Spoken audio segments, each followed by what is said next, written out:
All right, but we're going to begin this morning with some breaking news. A U.S. official confirms to CBS News U.S. forces conducted strikes on military targets on Iran's Karg Island overnight.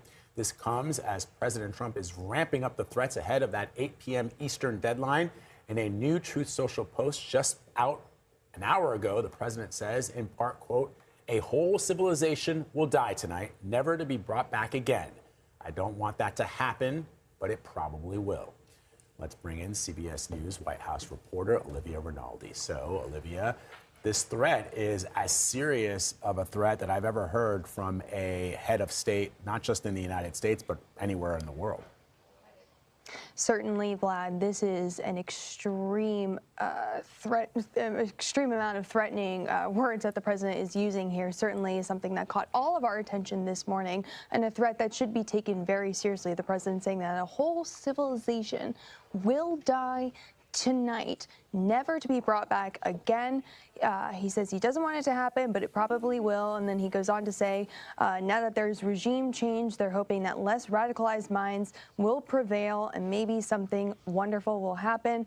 But who knows? And you also just mentioned separately, we learned about those strikes that are happening on Karg Island. We're told that those strikes did not target the energy infrastructure on the island, but targeted the military infrastructure that's on that island. Now, that was already previously attacked, but certainly amounts to another data point to look at in the escalation that we've seen, at least just in the last hour or so. Never mind the fact that we are less than 12 hours away from this deadline that the president set. Now, this is a deadline the president has set and pushed back and pushed back and pushed back. This is the third iteration of that pushback, is now this 8 p.m. on Tuesday night deadline that we are staring down. But the president has said he maintains if they do not make a deal and reopen the Strait of Hormuz in the next several hours, he plans to target civilian infrastructure such as bridges, power plants, desalination plants, perhaps.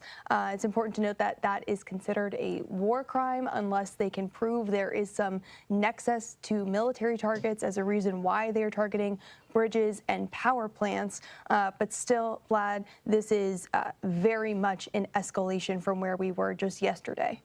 Now, Olivia, you paraphrased in that Truth Social post.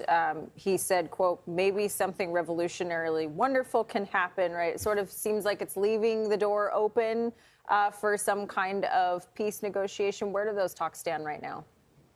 Yeah, well, yesterday the president had a press briefing where he spoke to White House correspondents and reporters, where he said he believes that Iran is negotiating in good faith, but still today we have seen this escalation. So it appears to be happening on dual tracks. We actually just heard from the vice president a short while ago who's in Hungary. He's there with Prime Minister Viktor Orban, who has an election coming up on Sunday. But they did have a press conference, and he was asked about the strikes on Karg Island. He said that was always part of the military plan, so it doesn't amount to a strategic change in posture from the military. But on the negotiations, he says that the U.S. has largely won the war militarily, and the president believes that right now, even though the U.S. has achieved those military objectives, they believe that Iran is trying to squeeze those economic constraints right now on the Strait of Hormuz, which is hurting everyone globally.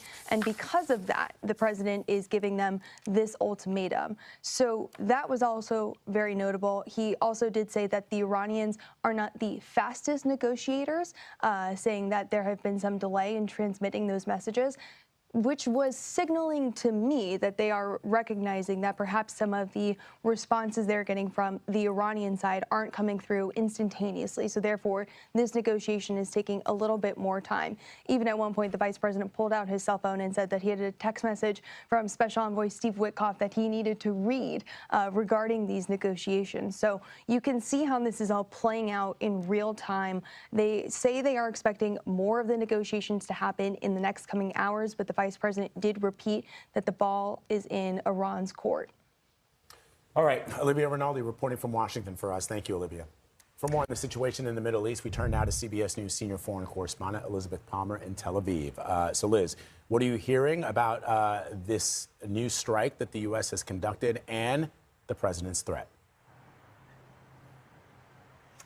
Well, as Olivia said, the strikes on Karg Island hit military targets, that is mines and missile storage sites, for example, and not the main gas and oil processing facility, which is enormous. This place can fill 10 super tankers at once.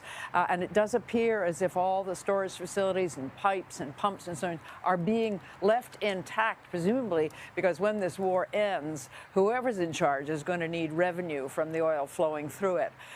So apart from the attacks on Karg Island, we know that Israel has hit at least one railway bridge. We heard or saw the Israelis text all over Iran in Farsi, stay away from trains and train stations today. So at least one railway bridge has been hit.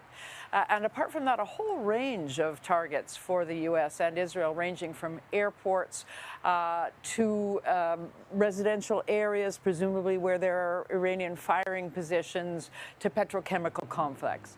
In the opposite direction, Iran has been firing missiles at Israel, at least 4 strikes today, causing damage in residential areas. And as the president's deadline approaches, what, Liz, are we hearing from Tehran, if anything? Well, the official response so far has been silence. We have seen a message go out from the Revolutionary Guards to patriots, if you like, saying, show up tonight and surround power stations and become human shields. I think it's a safe bet to say that some of the Iranian pro-regime supporters will either feel obliged to go and do that.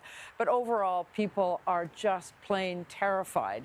They're staying home. There's been a lot of hoarding of groceries in case there's so much damage that food can't get from the countryside into the cities. And people who have been able to leave the cities have just gone either to their home villages or some have summer houses. And apart from that, they're staying close to their phones and praying for the best.